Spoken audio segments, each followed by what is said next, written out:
Good morning, सुप्रभात। चलिए आपके बीच हम 15वां लेक्चर 15th लेक्चर लेकर के उपस्थित हुए हैं। सबसे पहले एक महत्वपूर्ण सूचना ये दे दें हम लोग कि आज से संस्कृत का क्लास स्टार्ट हो गया है विकास सर का, जिसका लिंक मैंने आपको आपके व्हाट्सएप पर भेज दिया है आज मॉर्निंग में ही। आप लोग क्या करेंगे, उसको लिंक को क्लिक करके आप वीडियो अटेंड करेंगे और होमवर्क जो है वो उन्हीं के मोबाइल नंबर पर सेंड कर देंगे। उनका मोबाइल नंबर है 7667966506। विकास सर जो संस्कृत पढ़ाते हैं उनका ये व्हाट्सएप नंबर है 7667966506।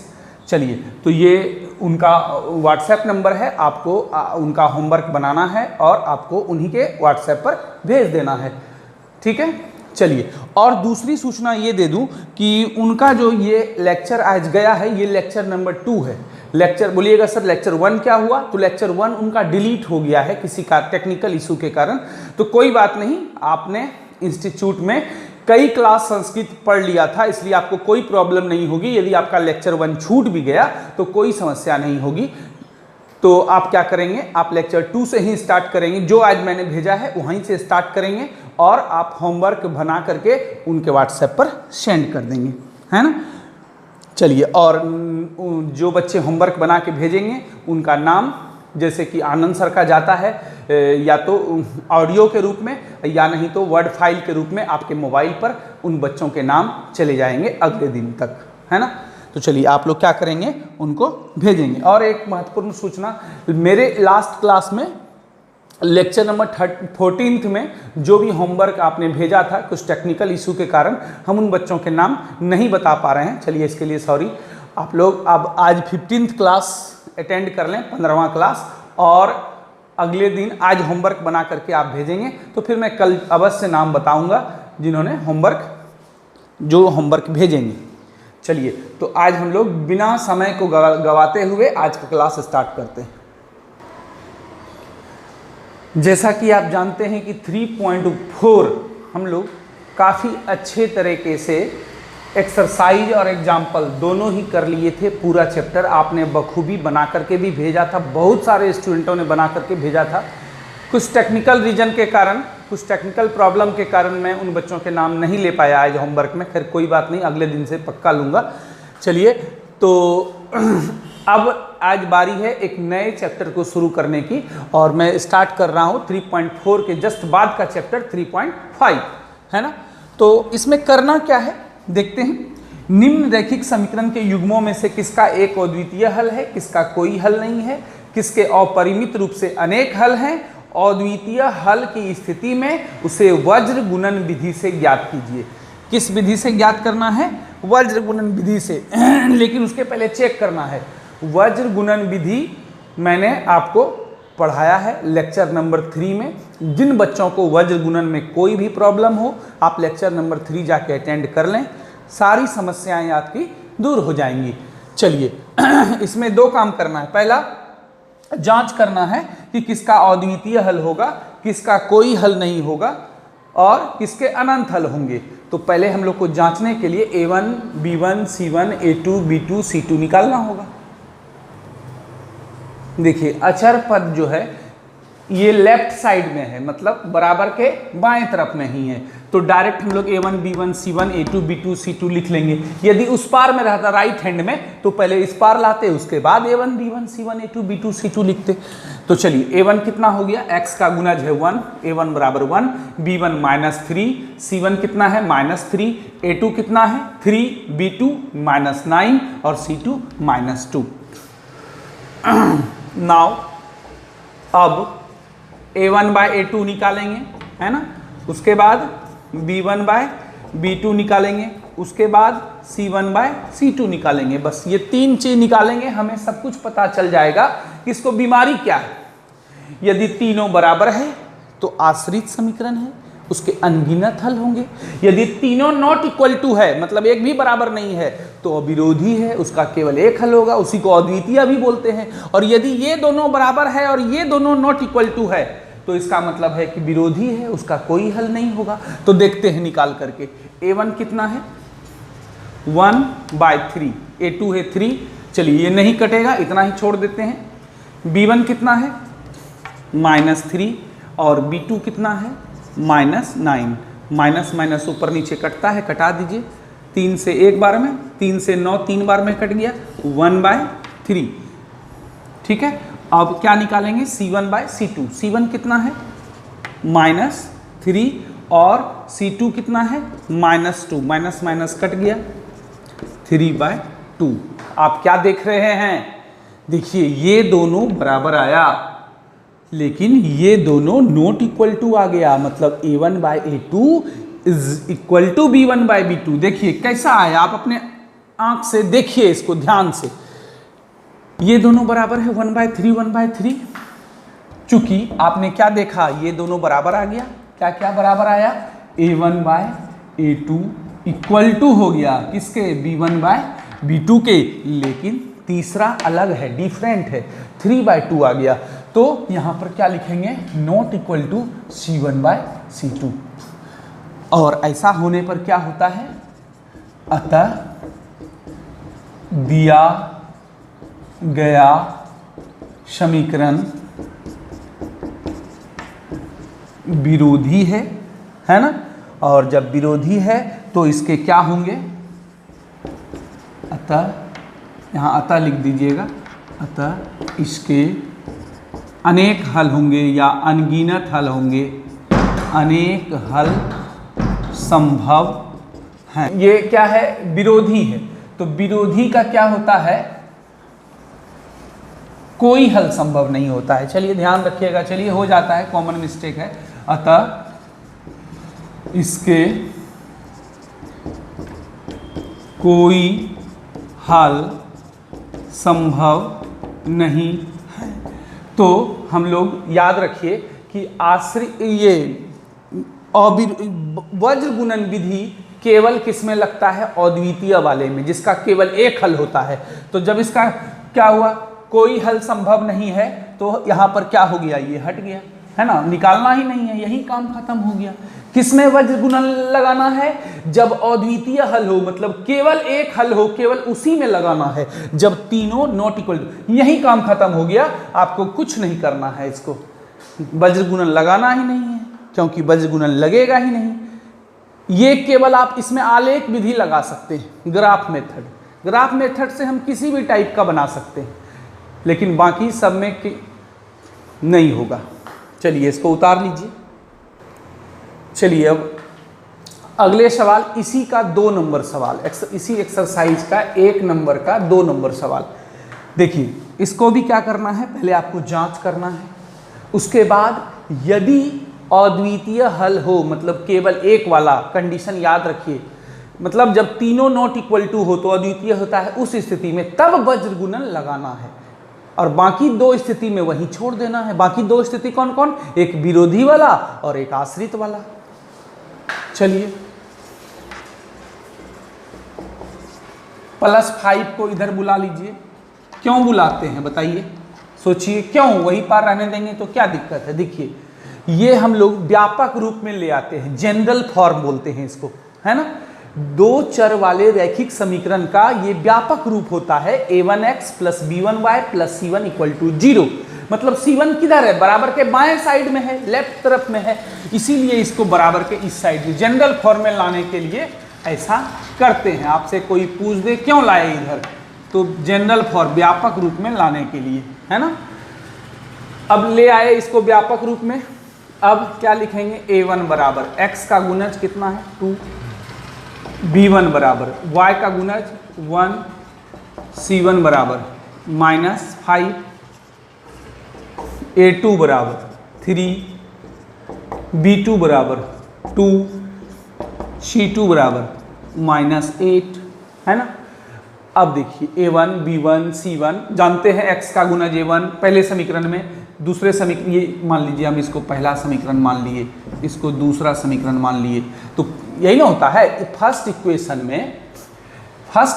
में x का गुणज a1, y का गुणज b1 और अचर पद कांस्टेंटर c1, और दूसरे समीकरण में x का गुणज a2, y का गुणज b2 और अचर पद c2।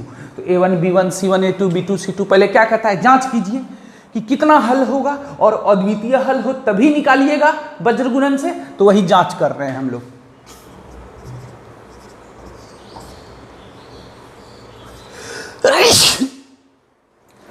चलिए a1 बाय a2, a1 कितना है 2 है और a2 कितना है 3 है, तो a1 बाय a2 हो गया 2 बाय 3। कटेगा नहीं कटेगा तो यूं ही उतार देंगे। b1 बाय b2 निकालिए, b1 है 1, अब b2 है 2, ये तो खैर कट छट के एकदम सिंपल रूप में है। चलिए अब c1 बाय c2 निकालिए, c1 कितना है -5 और c2 कितना है -8, माइनस माइनस कट गया है ना, तो कितना आ गया 5/8। अब ये कटेगा नहीं, यूं ही उतार दिए। आपने क्या देखा, ये अलग है, ये अलग है, ये अलग है, तीनों अलग अलग है ना। और याद कीजिए जब तीनों नॉट इक्वल टू होता है वही तो अविरोधी होता है, जिसका अद्वितीय हल होता है केवल एक। चूंकि a1 by a2 is not equal to b1 by b2 is not equal to c1 by c2, अतः दिया गया समीकरण अविरोधी है, इसके केवल एक, और केवल एक को ही बोलते हैं अद्वितीय। एक और केवल एक हल संभव हैं या होंगे। तो देखिए मेरे भाई, जब एक हल है इसका मतलब आपका काम बढ़ गया। अब इसमें आपको क्या करना होगा, वज्र गुणन विधि लगा करके x y का मान निकालना होगा, है ना। अब आप क्या लिखेंगे, वज्र गुणन विधि, यदि वो दोनों में कोई भी आता आश्रित वाला या विरोधी वाला तो वहीं पर छोड़ देते उसको। चलिए अब इसमें क्या करना होगा, गियर याद कीजिए, जब हम पढ़ाए थे, क्या पढ़ाए थे, वज्र गुणन विधि, उसमें गियर लगाने के लिए सिखाए थे, है ना। कैसे गियर लगाते थे, पहले x का, फिर किसका, y का, फिर किसका, अचर पद का, 3 गियर लगता था इसमें, याद कीजिए। यदि डीपली पढ़ना चाहते हैं, अभी थोड़ा तेजी में खींच लेंगे क्योंकि पहले पढ़ा चुके हैं, डीपली पढ़ना चाहते हैं तो लेक्चर नंबर 3 आप देख लें, 10 मिनट 15 मिनट 20 मिनट जो भी टाइम लगे देख लीजिए उसको, है ना, तो फिर आपको सारा प्रॉब्लम खत्म हो जाएगा। देखिए क्या करते थे हम लोग, जब x का गियर लगाते थे तो x वाले को ढक देते थे, है ना, ये दोनों ढका गया, इसको ढकिए चाहे यहाँ ढकिए, एक ही बात है। यही ना a1 a2 किसी x से निकला है तो इसको ढक दिए, है ना, हाथ से भी ढक सकते हैं या कागज फाड़ के आप लोग कॉपी पे रख दीजिए, वहाँ पे आपके सुविधा के लिए अच्छा होगा, गलती नहीं होगा। तो ये x का जब गियर लगता था तो x वाला ढक देते थे, और स्टार्ट कहाँ से करते थे, यहाँ से स्टार्ट करते थे, है ना, इसको इससे गुना करते थे, इसको इससे गुना करके घटा देते थे। टेस्ट भी दे चुके हैं आप लोग वज्र गुणन विधि का। चलिए तो वही करेंगे, इधर x लिए, x को ढक दिए, -8 गुना 1, -8 गुना 1, y का गुणज कितना है 1, y नहीं लेना है, y का गुणज लेना है ना, वज्र गुणन विधि में आपने पढ़ा है। उसके बाद माइनस, ये माइनस कहाँ से आया, सूत्र का माइनस है, इसको इससे गुना कर देंगे, 2 गुना -5 लिखिए या -5 गुना 2 लिखिए, गुना में किसी को भी हम पहले लिख सकते हैं, यही करते हैं। ये दोनों को ढक दिए, इसको इससे गुना किए, इसको ये दोनों को ढक दिए, मतलब ये दोनों खत्म हो गया मान के चलिए। तो जब ये दोनों खत्म हो गया है, देखिए खत्म कर दिए हम, ठीक है, तो बचा क्या, यही 4 टर्म बचा, इसको इससे गुना करना है, इसको इससे गुना करना है, बीच में माइनस, ये सूत्र का माइनस है ना, यही तरीका है। अब किसका गियर लगेगा, y का गियर लगाइए। y का गियर लगेगा कैसे, क्या होगा y के गियर में बताइए। y का गियर लेंगे तो y वाले को ढक देंगे, है ना। तो y वाला कौन है, ये दोनों है, ऊपर नीचे है, ढक दिए मान लीजिए थोड़ा देर के लिए। आप क्या कीजिए, सबसे अच्छा तरीका कागज फाड़ लीजिए उतना बड़ा और उसको y को ऊपर नीचे ढक दीजिए, मतलब आपको दिख ही नहीं रहा है थोड़ा देर के लिए। अब कहाँ से स्टार्ट करेंगे, 2 नंबर यहाँ से स्टार्ट होता है। 1 नंबर कहाँ से स्टार्ट हुआ था, -8 यहाँ से 1 नंबर, 2 नंबर सॉरी यहाँ से स्टार्ट होता है। 2 नंबर कहाँ से स्टार्ट होता है, यहाँ से स्टार्ट होता है। चलिए 1 का काम हो चुका है, तो 2 नंबर स्टार्ट कीजिए, इसको इससे गुना कीजिए, इसको इससे गुना कीजिए। -5 गुना 3, माइनस है तो ब्रैकेट में रखना जरूरी है, गुना 3, है ना। इसको इससे गुना कर दीजिए और 2 को -8 से या -8 को 2 से, एक ही बात है, 2 गुना -8। ये बीच में खाली नहीं रहेगा, बीच में ये माइनस होगा, सूत्र का माइनस, है ना। ये आप लोग जान रहे हैं।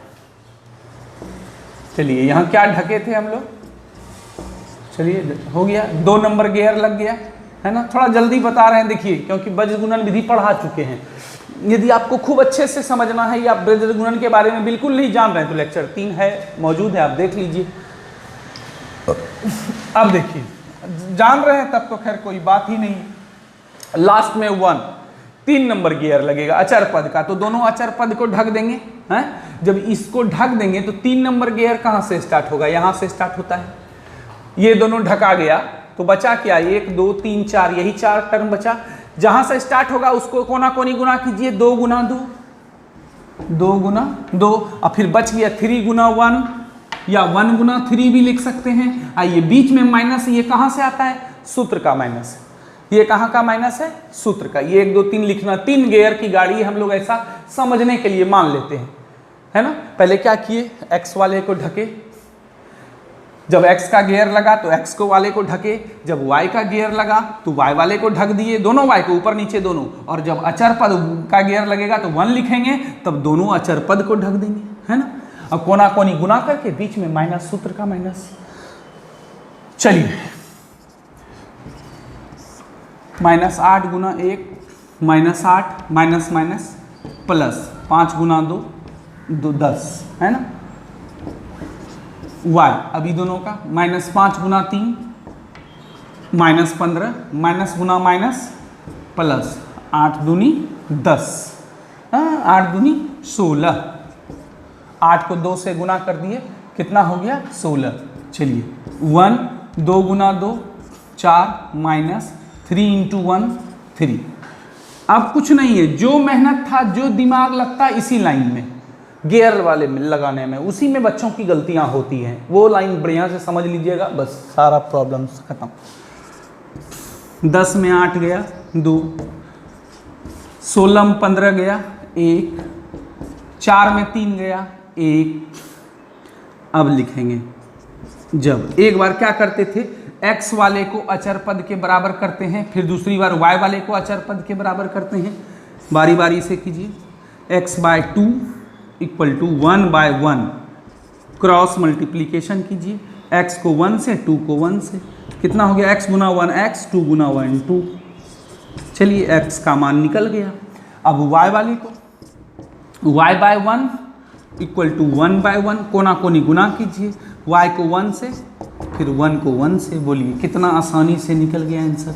अतः x = 2 y = 1, ये आंसर हुआ, है ना। तो आप लोग क्या करें, वीडियो को पॉज करके उतार लें। थोड़ा सा यहाँ पर दिक्कत यदि होगा तो उसको थोड़ा बढ़िया से समझ लीजिएगा जाके लेक्चर 3 में। ऐसे दिक्कत नहीं होना चाहिए, हम मोटा मोटी समझा दिए हैं कि जब x लेते हैं तो दोनों x वाले को ढक देंगे, यहाँ से स्टार्ट करेंगे, इसको इससे गुना करेंगे, एक्स वाई को नहीं, केवल उसके गुणज को गुना करेंगे। यहाँ y का गुणज कितना है, 1 है, केवल उसको गुना करेंगे और इसको इससे गुना करके बीच में इस सूत्र का माइनस। जब y वाले को लेंगे तो y वाले को ढक देंगे, यहाँ से स्टार्ट करेंगे 2 नंबर गियर, -5 को 3 से और फिर 2 को -8 से। जैसे हम यहाँ 2 गुना -8 लिखे हैं, आप -8 गुना 2 भी लिख सकते हैं, उससे कोई दिक्कत नहीं गुना में। अब तीसरा अचर पद लिए तो दोनों अचर पद को ढक दिए और इसको इससे गुना कर देंगे। 3 नंबर गियर यहाँ से स्टार्ट करेंगे, इतना गुना इतना और इतना गुना इतना, और बीच में सूत्र का माइनस, है ना। यही लाइन सबसे महत्वपूर्ण है। उसके बाद कहीं कोई दिक्कत नहीं है। वज्र गुणन विधि से हम लोग क्या किए, हल कर दिए, मतलब x और y का मान निकाल दिए, हो गया। अब अगले सवाल की ओर हम लोग बढ़ते हैं। इसको वीडियो पॉज करके या स्क्रीनशॉट लेके उतार लीजिए। चलिए अब बढ़ते हैं हम लोग अगले सवाल की ओर। पहला का 4 सवाल है, जिसमें से मैंने आपको 2 सवाल बता दिया है 1 नंबर का, बाकी 2 सवाल आप खुद से बनाएंगे। अब आते हैं हम लोग सवाल नंबर 2 का पहला सवाल क्या कहता है, ध्यान से आप अपने बुक को देखिए। ए और बी के किन मानों के लिए निम्न रैखिक समीकरण के युग्म के अपरिमित रूप से अनेक हल होंगे।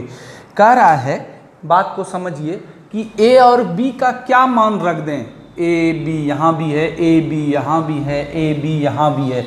क्या मान रख दें कि इस पूरे समीकरण का अनेक हल हो जाएगा। मतलब अनगिनत हल कब होता है? अनगिनत हल आप जानते हैं जब तीनों बराबर हो, a1/a2 बराबर b1/b2 बराबर c1/c2, तभी अनेक हल होता है।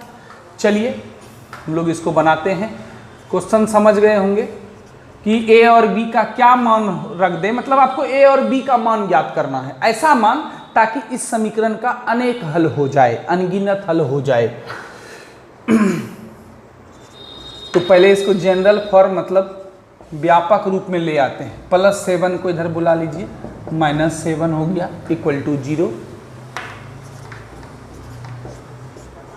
a minus b into x plus a plus b into Y.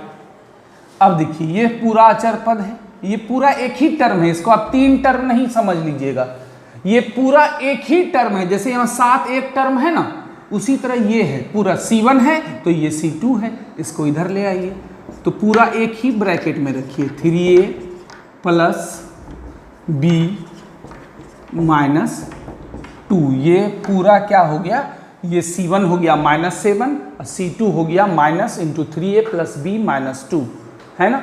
चलिए अब देखिए a1 बराबर कितना है, 2 है, b1 बराबर कितना है, 3 है, c1 बराबर कितना है, -7, a2 बराबर कितना है, a माइनस बी है, b2 बराबर कितना है,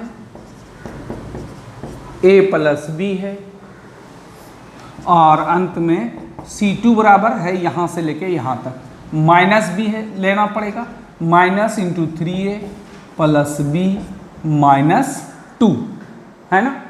तो देखिए a1 b1 c1 a2 b2 c2 निकाल लिए।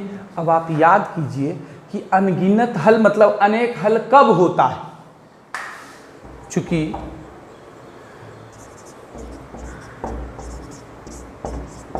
अनेक हल क्या कर रहा है कि अपरिमित रूप से अनेक हल हों, लिखेंगे होते हैं जब, कब होते हैं, a1/a2 बराबर b1/b2 बराबर c1/c2, है ना। तो उस कंडीशन को लेके चलेंगे। अब सबका मान रख दीजिए। a1 का मान कितना है, 2/a2, a2 कितना है, a माइनस बी बराबर b1/b2, b1 कितना है, 3, अब b2 कितना है, a plus b c1/c2 -7 by minus into 3a plus b -2, minus minus cut गया, है ना।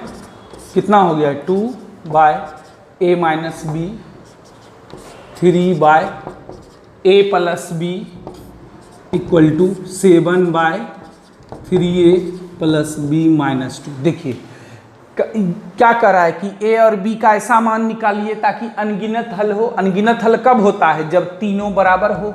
बस क्या कर दिए, तीनों का मान रख दिए।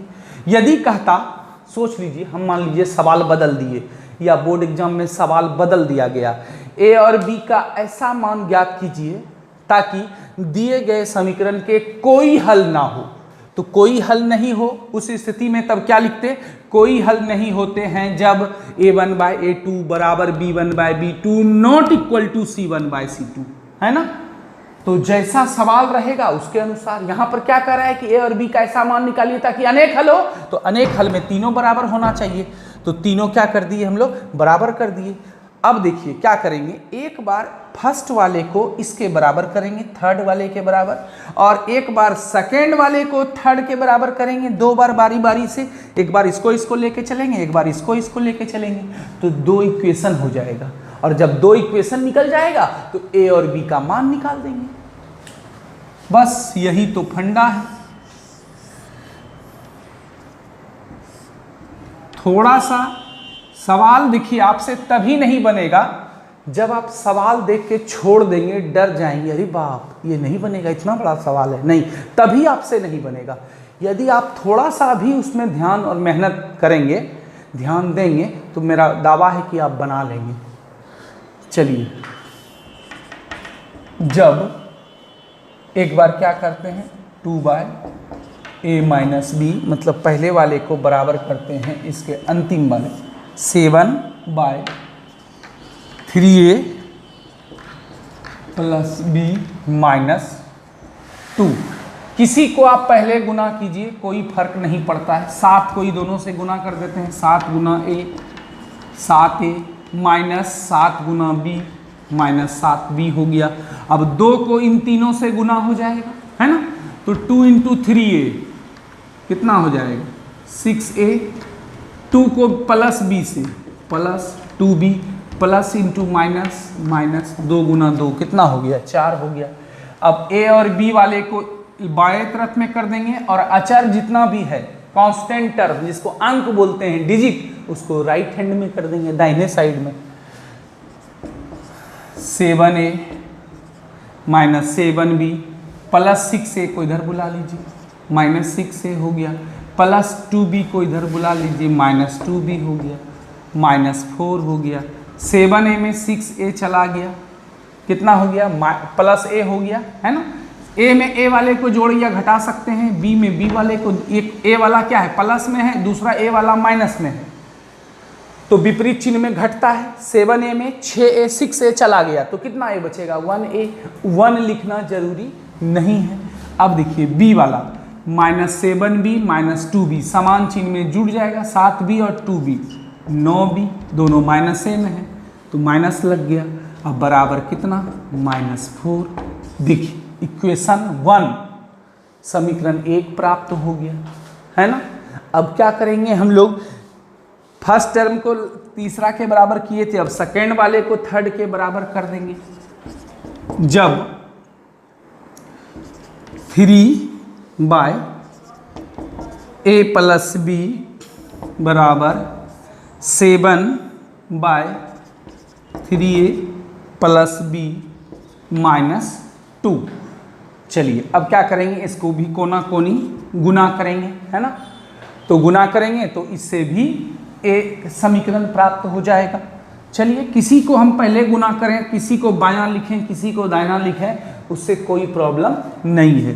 तो 3 × 3a कितना है, 9a, 3 को +b से +3b, 3 को -2 से, तो माइनस कितना, 3 × 2 6 हो गया, प्लस इंटू माइनस हो गया। अब 7 को ही दोनों से गुना कीजिए, 7 × a 7a, 7 को +b से गुना कीजिए, +7b। a और b वाले को एक तरफ ले आइए, 9a +3b, +7a को इधर लाइए, -7a, +7b को भी इस पार ले आइए, चिन्ह बदल जाएगा, -7b हो जाएगा, ये -6 को उधर भेज दीजिए, तो +6 हो गया। 9a में 7a चला गया, 2a, है ना, 9 घोड़ा में 7 घोड़ा चला जाएगा, तो कितना घोड़ा बचेगा, 2 घोड़ा। a वाले को घोड़ा समझ लीजिए, तो b वाले को बैल समझ लीजिए। 3b है प्लस में, 7b है माइनस में, यहाँ भी विपरीत चिन्ह में घटेगा। विपरीत चिन्ह में क्या होगा, तो 3b में 7b चला गया, मतलब बड़ा में छोटा घटाइए, 7b में 3b गया, 4b, बड़ा कौन है, 7b, इसका चिन्ह क्या है, -6। अब देखिए, अब आप चाहें तो इसी को समीकरण 2 मान सकते हैं। लेकिन एक और बात बता देते हैं, मैंने कई बार आपको बोला है कि 2 कॉमन लेकर के यहाँ थोड़ा हल्का भी तो बना सकते हैं, तो आप वही कीजिए। 2 कॉमन लीजिएगा, उस पार ले जाने से कट जाएगा, कितना हो गया a, 2a में 2 से भाग देंगे केवल a बचेगा, माइनस लिख दिए। 4 में जब 2 से भाग देंगे तो 2b बराबर 6, है ना। चलिए अब आप इधर वाला तो उतार ही लिए होंगे, नहीं उतारे हैं तो वीडियो को पॉज करके आप उतार लीजिए। हमको करना क्या है मेरे भाई, a और b का मान निकालना है, बस हम लोग उसी ओर बढ़ रहे हैं, a और b का मान निकालने के लिए। चलिए तो दूसरा समीकरण बनने के कगार पर है। जैसे दूसरा समीकरण बन जाएगा बस हम लोग तो हो जाएंगे बादशाह। a माइनस 2b 6 2 गुना में है, उधर गया भाग में, कितना बार में कट गया, 3 बार में। चलिए इक्वेशन नंबर 2। अब देखिए 2 इक्वेशन आपके सामने उपस्थित है, सब कुछ भूल जाइए। अब आप यही मान के चलिए कि बस 2 समीकरण दिया हुआ है और a और b का मान निकालना है। सब कुछ भूल जाइए, क्या किए, कितना मेहनत किए आप, कैसे इस समीकरण तक पहुंचे, पहुंच गए ना, ठीक है।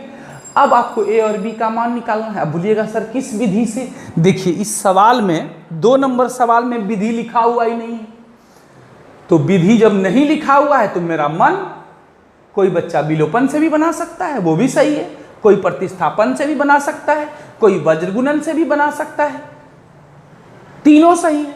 आलेख मत जाइएगा आलेख पर, है ना। तो तीनों विधि में कोई भी विधि से आप a और b का मान निकाल लीजिए, जो भी आएगा। चलिए अब यहाँ से हम आपको नहीं बता रहे हैं, 2 समीकरण ला दिए।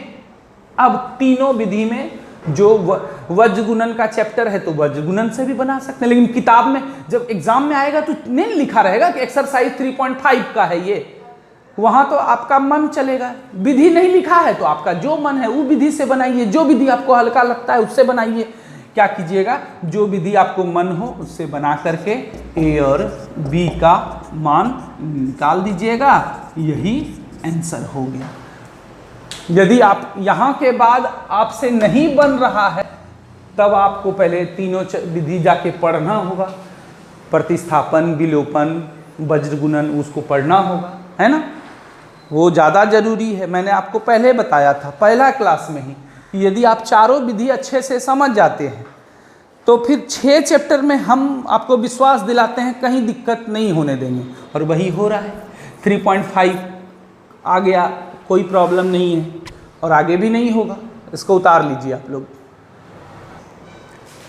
चलिए अब हम लोग बढ़ते हैं अगले सवाल की ओर, है ना। अगला सवाल कह क्या रहा है, पहले इसको गौर से पढ़िए, सवाल को पढ़ना बहुत जरूरी है, इन्हें की बस बनाना शुरू कर दीजिए, थोड़ा पढ़िए समझिए क्या कह रहा है ना, वो सबसे ज़्यादा इम्पोर्टेंट है। के किस मान के लिए निम्न रैखिक समीकरण के युग्म के कोई हल नहीं होंगे। देखिए इसके पहले था अनगिनत हल होंगे, तो उसमें तीनों बराबर लेके चले थे, a1/a2 बराबर b1/b2 बराबर c1/c2, लेकिन यहाँ कोई हल नहीं का बात हो रहा है, तो यहाँ पर क्या लेके चलेंगे, a1/a2 equal to b1/b2 not equal to c1/c2, है ना। तो इसलिए सवाल को पढ़ना जरूरी है। क्या कर रहा है, के का क्या मान रख दिया जाए। देखिए के कहाँ पर है, यहाँ है, यहाँ है, यहाँ है, पहले समीकरण में कहीं नहीं है, दूसरे में 3 जगह पर है। यही कर रहा है के का क्या मान रख दे इन तीनों जगह पर कि इस समीकरण का, जो दोनों समीकरण है इसका कोई हल नहीं हो। तो चलिए सबसे पहले इसको हम लोग क्या करते हैं, जैसा कि व्यापक रूप में ले आते हैं। जब भी a1 b1 c1 निकालना हो, a2 b2 c2, तभी व्यापक रूप में लाते हैं। तो व्यापक रूप में ले आते हैं पहले हम लोग 3x + y + 1 को इधर ले आइए, -1 बराबर 0, 2k - 1 × x + k - 1 × y। अब देखिए ये पूरा एक ही टर्म है, बार बार हम बोल रहे हैं, ध्यान दीजिए, ये पूरा एक ही टर्म है, C2 है। तो जब आएगा तो समुच्चय को ले आइए, ब्रैकेट में रखिए, ज़्यादा अच्छा होगा। यहाँ शुरू में ही माइनस दे दीजिए, और ये समुच्चय एक टर्म है, इधर आ गया तो C2 बराबर इतना हो जाएगा, है ना। अब 9 A1, ये पहला इक्वेशन है, 1 2, मानिए ना मानिए कोई दिक्कत नहीं, अंडरस्टूड है। A1 बराबर 3, A1 equal to 3, B1 equal to 1, C1 equal to -1, है ना। A2 इक्वल टू x का गुणज कितना है 2k, स्मॉल k है तो आप भी स्मॉल k लिखिएगा, क्वेश्चन में जो रहेगा कैपिटल K रहेगा तो कैपिटल K लिखिएगा, ये सब चीज़ ध्यान रखिएगा। B2 y का गुणज कितना है k-1, ये हो गया B2, और अंत में C2, सबसे पहले माइनस है तो माइनस लिखिए, और फिर ब्रैकेट के अंदर 2k+1 है। तो देखिए लिखेंगे, क्या कहता है, कोई हल नहीं हो समीकरण का, कोई हल नहीं होता है जब, कब कोई हल नहीं होता है, याद कीजिए, अभी बताए थे, जब A1/A2 बराबर B1/B2 is not equal to C1/C2, है ना। तो अब सबका मान पुट कर दीजिए। A1 का मान कितना है 3/A2, A2 कितना है 2k-1, B1 कितना है 1, B2 कितना है k-1, is not equal to C1/C2, -1, यहाँ हो गया -2k-1, माइनस माइनस कटा दीजिए, है ना। कितना हो गया 3/2k-1 बराबर 1/k-1 is not equal to 1/2k-1। अब देखिए, अब हम लोग क्या करेंगे कि जो जो बराबर है उसको लेकर के चलते हैं। चलिए, तो हम लोग क्या करेंगे, जो टर्म बराबर है केवल उसको लेके चलेंगे, जो नॉट इक्वल टू है उसको छोड़ दीजिए। आप क्या कीजिए, जो टर्म बराबर है, जैसे कि x बराबर y not equal to z, तो नॉट इक्वल टू वाले टर्म को यदि थोड़ा देर के लिए हम छोड़ दें तो बच गया कितना, x बराबर y, केवल ये दोनों बराबर है, तो ये दोनों को लेकर के चलिए, आप आगे बढ़िए। 3/2k-1,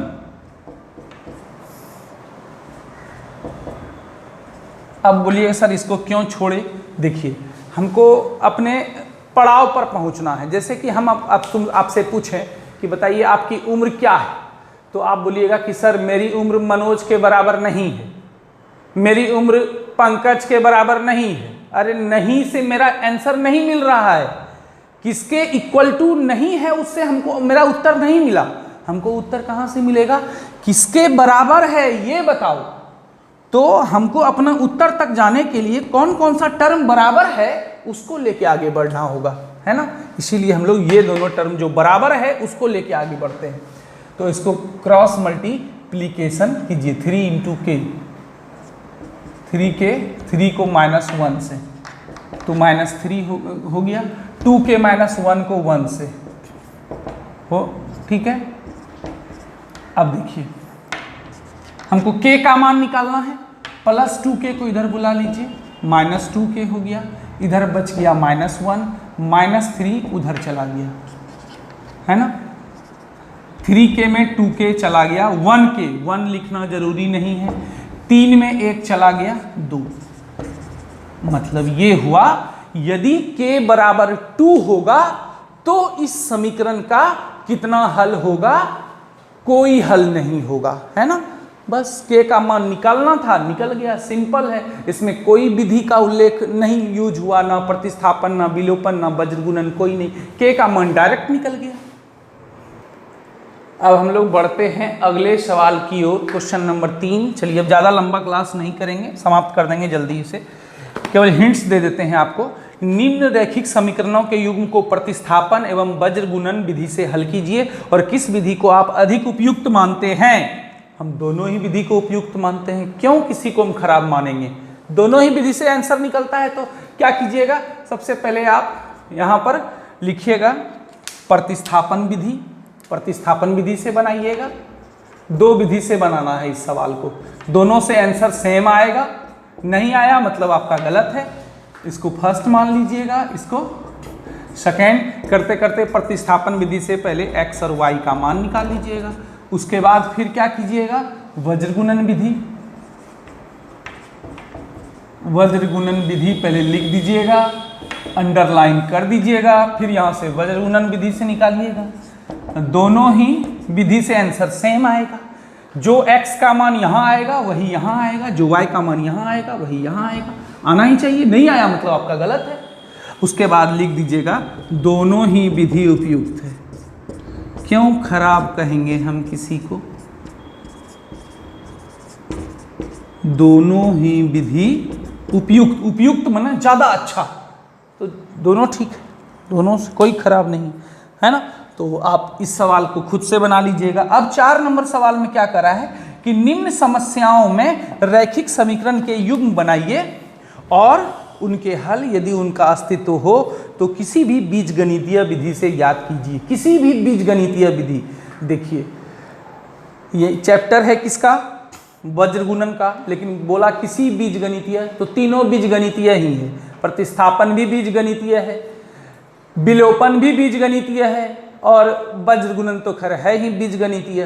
केवल आलेख विधि बीजगणितीय विधि नहीं है, वो ज्यामितीय विधि है। उसको छोड़ के किसी भी विधि से आप x y का मान निकाल सकते हैं।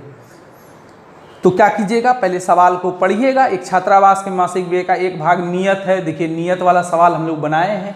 दूसरा नंबर सवाल भिन्न वाला सवाल है, भिन्न में आंसर हर मानते हैं।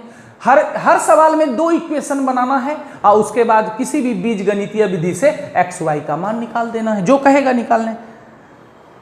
लास्ट सवाल है आयत वाला, आयत में लंबाई चौड़ाई मानना पड़ता है, हम एक दिन बताए थे आपको, माना आयत की लंबाई x है, चौड़ाई y है, जो भी है। तो ठीक है, आप इसको क्या कीजिएगा, 2 समीकरण बनाइएगा, फिर x y का मान निकालिएगा। किसी भी बीजगणितीय माना ग्राफ छोड़ के बाकी तीनों में से किसी भी विधि से आप इसको बना सकते हैं। चलिए अब बारी है आज के होमवर्क की। तो होमवर्क के रूप में हम क्या दे रहे हैं, इसी चैप्टर का केवल एक्सरसाइज आपको जहां तक आप बना सकें मैक्सिमम, यदि आप पूरा बना लें तो बहुत खुशी की बात।